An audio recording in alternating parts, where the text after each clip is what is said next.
Hey everyone, and welcome back to the deep dive. You know, there are some stories out there. They just, they stick with you, don't they? Mm-hmm. No matter how tough they are to actually hear, they demand our attention. There are these profound lessons sometimes about human nature, tragedy, and, yeah, even incredible resilience. Absolutely. Some stories just need to be understood, even the darkest ones. So today, we're going to share one of those really impactful stories. It's a truly tragic home invasion. One that shattered a family and frankly left a permanent mark on a whole community. It really did. We've looked through quite a collection of sources for this, raw transcripts, police reports, official statements, basically trying to piece it all together for you. The goal is really to understand the details, what happened, who was involved, the aftermath, without getting completely lost in, the sheer horror of it all. Exactly, to give you a comprehensive picture of this just heart-wrenching case. And it's a story that really brings into sharp focus how fast an ordinary, peaceful life can just be completely turned upside down, irrevocably. Yeah, and understanding that, I think, starts with getting to know the family, the Petit family, living in Cheshire, Connecticut. A seemingly very normal suburban life. Right. Dr. William Petit, he was a dedicated doctor and endocrinologist, graduated from Yale School of Medicine. Highly respected. And his wife, Jennifer Petit, was a pediatric nurse. Very caring, worked at a children's hospital. And how they met is actually quite telling, isn't it? It really is. William, when he was just a medical intern, apparently was having trouble with a blood draw. Happens to the best of them. Right. And Jennifer, who was already an experienced nurse, she just stepped in and showed him how. That small act, that kindness, well, that sparked their romance. Led to marriage and then their 2 daughters. It paints a picture of people fundamentally focused on caring for others. It wasn't just their job, it was who they were. Exactly. A loving, wholesome family. And their daughters, Hayley and Michaela, they really reflected that. Hayley was the older one, 17 at the time this happened. Just graduated high school. Yeah, Miss Porter's school, excellent grades. She was head of the sports association, played basketball, and was planning to become a doctor herself, heading to Dartmouth. So much potential. And then there was Michaela, the younger sister. She was just 11. A bright, really playful 5th grader at Cheshire Academy. Loved cooking, I read. She did. Apparently took charge of Sunday dinners. Used to joke with Hayley that she'd miss her cooking when she went off to college. Oh, that's heartbreaking. Just kids being kids, cherished, loved, living in what they thought was a safe, warm home in Cheshire. And that picture, that idyllic snapshot, it's so important because the contrast with what happens next is just so incredibly stark. It really is. It forces you to think about vulnerability, even in places that feel completely secure. Mm-hmm. So that sets the scene. It was a typical Sunday evening, July 22nd, 2007. Jennifer and Michaela went grocery shopping. Michaela cooked dinner. Just a normal family night. Totally normal. Laughing, talking about Hayley going off to college soon. Quiet, happy. By 11:30 that night, everyone went up to bed. Except William, he'd actually fallen asleep downstairs on the sofa. And that peaceful scene, that was the calm before the storm. The nightmare started just a few hours later. Around 3 a.m. Monday, July 23rd, 2 intruders broke into the house. Through the basement. William, still asleep on the sofa, was attacked almost immediately. One of them hit him with a baseball bat. Multiple times. 4 or 5 times. In the head. He was badly injured, bleeding, but incredibly, he didn't lose consciousness. That first act of violence, it just signaled this wasn't just a break-in. It was meant to terrorize right from the start. No question. They immediately started demanding, where's the safe? Which the family didn't have. Right. William told them there wasn't one. So then they demanded valuables and they made this promise that they wouldn't harm anyone. A promise that meant nothing. Absolutely nothing. The intruders then went upstairs. They tied up Jennifer and Michaela together in Jennifer's room. And they tied Hayley to her bed in her own room. Separating them, controlling them. They searched the house, didn't find much at first, but then they found bank statements, saw there was a significant amount of money available. And that changed their plan. It did. They decided, okay, we'll take one of them to the bank to withdraw the money.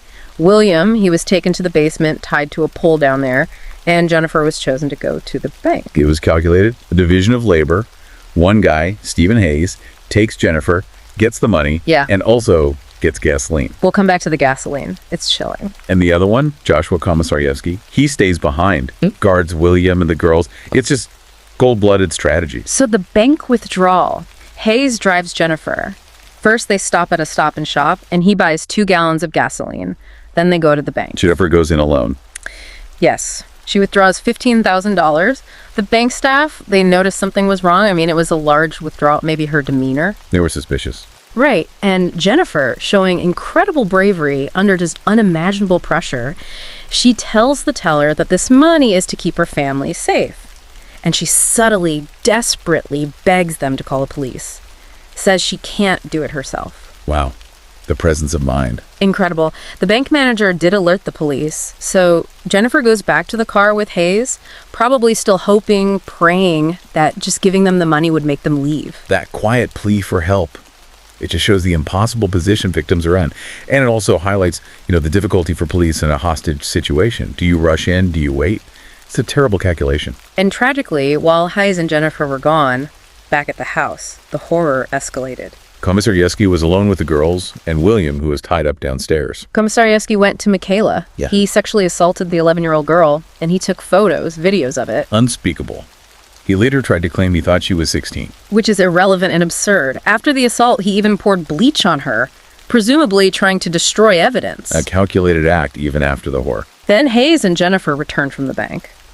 Komisarjevsky showed Hayes the video he'd taken of Michaela, and he encouraged Hayes to assault Jennifer. Just egging him on. Pure evil.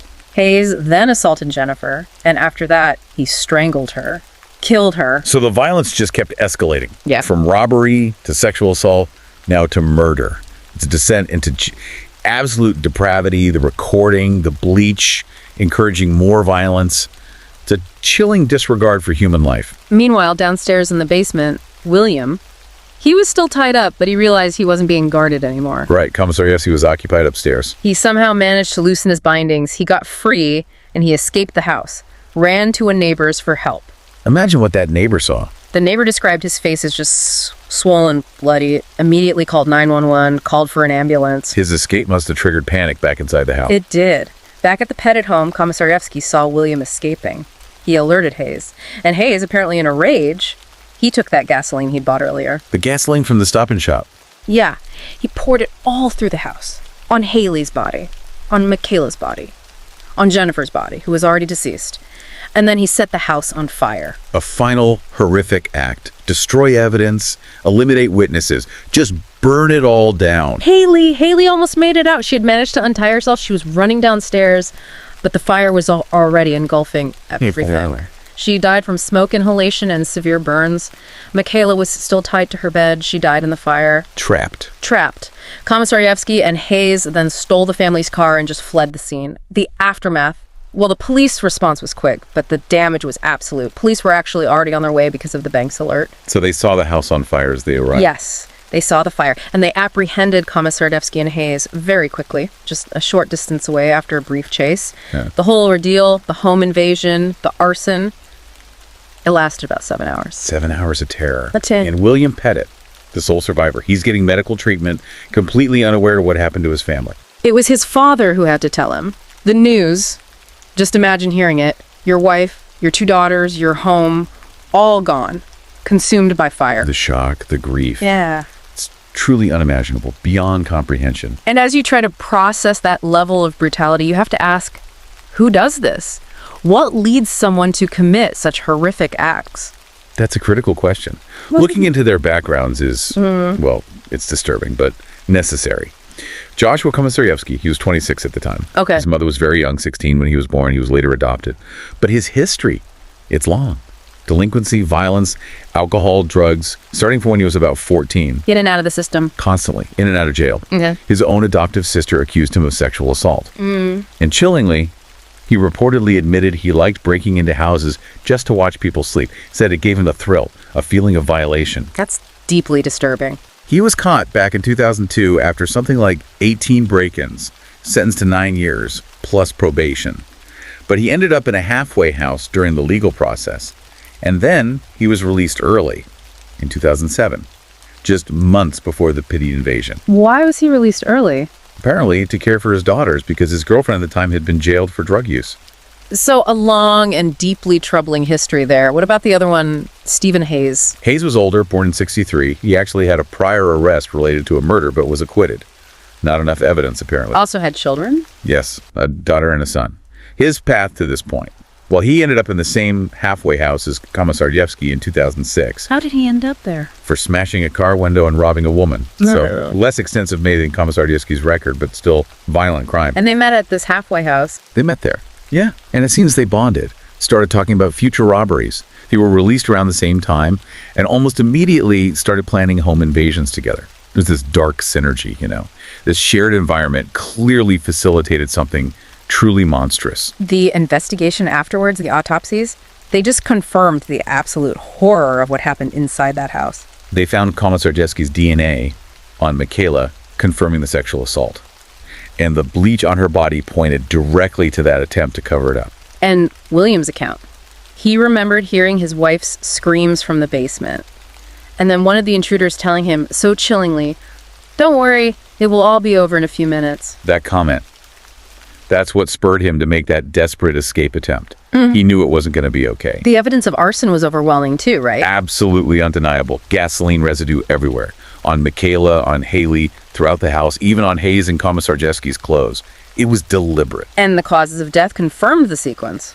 Yes. Hayley died from smoke inhalation and those terrible burns, even though she'd untied herself. Michaela died from the fire, still tied up. And Jennifer, crucially, she died from strangulation, from asphyxiation, before the fire was set. Likely by Stephen Hayes. The public reaction was, as you'd expect, massive. Outrage, grief, and a lot of questions directed at the police. Intense scrutiny. People wanted to know why, if the bank had alerted them, they couldn't intervene sooner, couldn't save the family. What was the police explanation? They stated they were in observation mode. They were uncertain about the number of suspects, what weapons they had, the layout, and the immense risk to the hostages if they went in unprepared. It's that terrible dilemma in hostage situations. A high-risk entry versus waiting and gathering intel. Exactly. Their decision was to gather more information before making a move. But in this case, tragically, time ran out before they could act effectively. It's a decision that, understandably, has been debated ever since. During the trial, predictably, Komisarjevsky and Hayes turned on each other. The blame game. Yeah. Each trying to minimize their role, claiming they didn't intend to hurt anyone, didn't intend to burn the house down. Which just flew in the face of all the evidence. William's injuries, the gasoline, the assaults, the murder. And Hayes even admitted to a prison guard, didn't he? That he strangled Jennifer. He did. So despite their attempts to deflect, both were convicted. Multiple counts, murder, assault, robbery, arson, the works. They were initially sentenced to death. Yes, but that changed. In August 2015, their sentences were commuted to life in prison without the possibility of parole. Why the change? Connecticut had passed a new law abolishing the death penalty, and the state Supreme Court ruled it applied retroactively to those already on death row. How did William Petit react to that? He strongly condemned it, said the court overstepped its authority, ignored the will of the juries, and failed to consider the emotional impact on victims' families. He called for it to be reconsidered. Jennifer's sister also spoke out, I believe. Yes. Cynthia Hawk-Rasol. She told NBC News she was profoundly disappointed, felt her sister and nieces hadn't received the justice they deserved. It really brought those difficult debates about capital punishment and victim impact right back into the spotlight. William's journey since then? Yeah.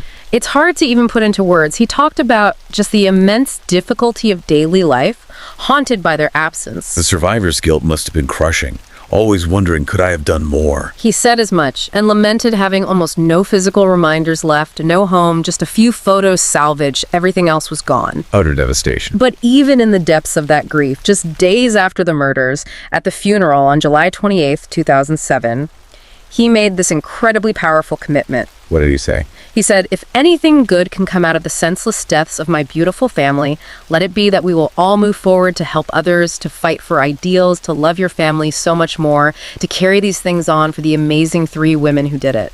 To find that strength, to articulate that purpose in the face of such unimaginable loss. It's truly remarkable, a testament to the human spirit. And he really lived up to that promise. He didn't just say it. He established foundations in his daughters' names, the Michaela Rose Petit Foundation, Hayley's Hope, and Michaela's Miracle MS Memorial Fund. Raising money for causes they cared about. Multiple sclerosis research was important to the family. Yes, and the community rallied too. In January 2008, this event called Cheshire Lights of Hope, over 130,000 luminaria candles were lit, raising funds, honoring the family. A community trying to heal together. And William found a path forward personally, too. In 2008, he met Christine Palouf. She was a marketing director who offered photography help to his foundation. They bonded over that shared commitment. It seems so. Shared commitment to justice, to healing. They eventually married in 2012, and they welcomed a son, William Petit III, in 2013. New life, new hope. A new chapter. And Dr. Petit actually went on to serve in the Connecticut House of Representatives, continuing that dedication to public service, to fighting for justice. An incredible journey of resilience. So, this deep dive, it really shows the absolute worst, the devastating impact of violent crime. But it also shows, maybe unexpectedly, the incredible strength people can find. The resilience of the human spirit, absolutely. We've covered the family's life, the terrifying details of that night, the perpetrator's actions, and William's long, difficult path towards justice and, well, rebuilding a life. It leaves you with a heavy question, doesn't it? It really does. In the face of that kind of unimaginable tragedy, that kind of loss, how do communities find the strength, not just to rebuild, but to actually transform that grief into something positive? A force for change, a legacy of hope. It's something that resonates far beyond just this one case. It really does. If this deep dive resonated with you, if these stories mattered to you, please consider supporting our channel. You can like this deep dive, share it with others who you think value this kind of in-depth exploration. And definitely subscribe to Horror Docs for more compelling stories like this one. We really appreciate you joining us for this very difficult but important conversation. Take care of yourselves, and we'll be back soon with another deep dive into a topic that truly matters.